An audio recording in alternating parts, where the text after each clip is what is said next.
Thank you and welcome to the show this morning.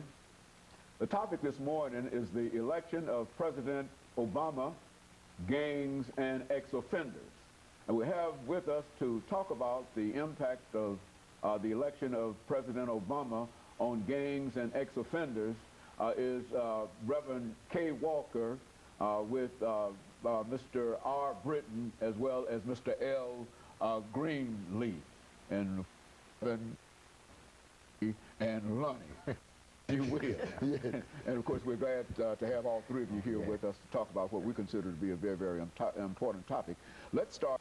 Of course, Reverend Walker, you've been with us on many, many occasions, as well as Lonnie, as well as Rodney now.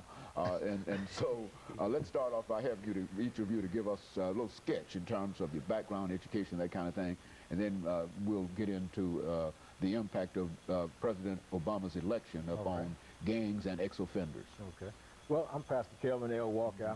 I was born right here in Nashville, Tennessee. I pastor the Abundant Life Christian Center North. We're located in the Millennium Maxwell House Hotel out in North Nashville. Born and raised right here in Nashville, Tennessee. I feel like I was born to a couple of good parents and stuff like that kind of taught me the right things to do and the right way to go. I spent a little time trying to get an education at Tennessee State University after having been kicked out of the public schools, and made a little trip through the Navy and stuff like that. But I ended up on drugs and alcohol, got caught up into that. Spent 17 years of my life in active drug addiction, and then, of course, spent almost 5 years of my life incarcerated in the Tennessee State prison system. But that's basically, you know, who I am and what I'm about today. And I'm here on your show just to share with you some information and talk about some things that I think that are important in terms of the election and how it relates to our president and incarceration and those ex-offenders coming back out of the system into society. Very good. And then Rodney? Yes, sir. I am 21 years old. I'm youngest of you three, new generation.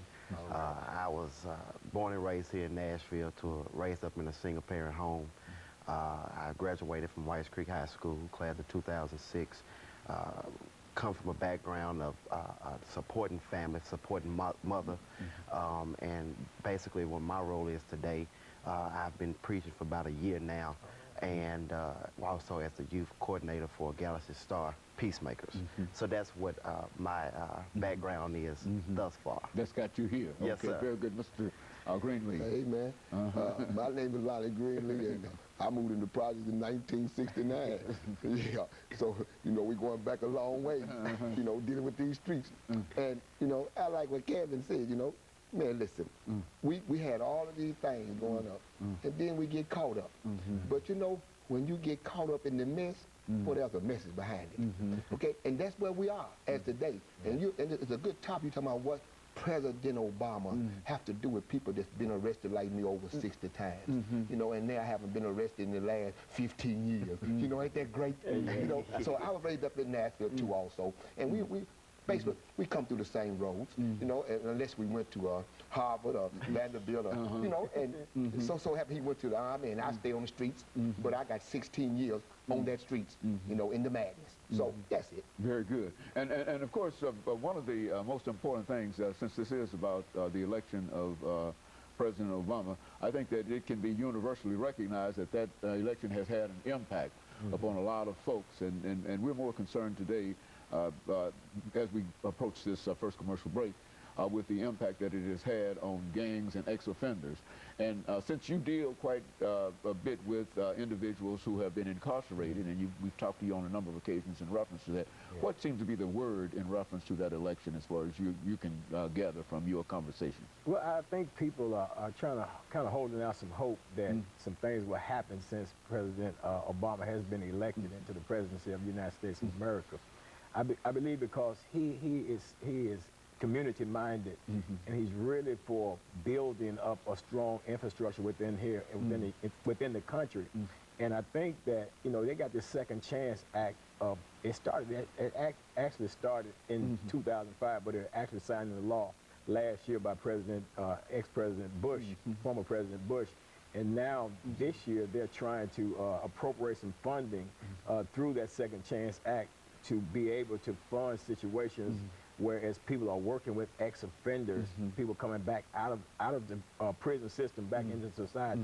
And Obama, our president, is very much actively involved in that. Okay, and of course, we're getting ready for this first commercial break, and I think that's exactly the kind of information that we are looking for.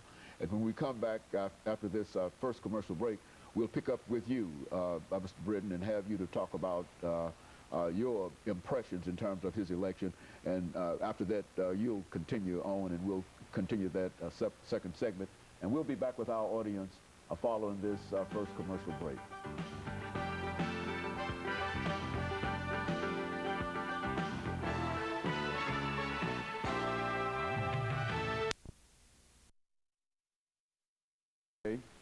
The topic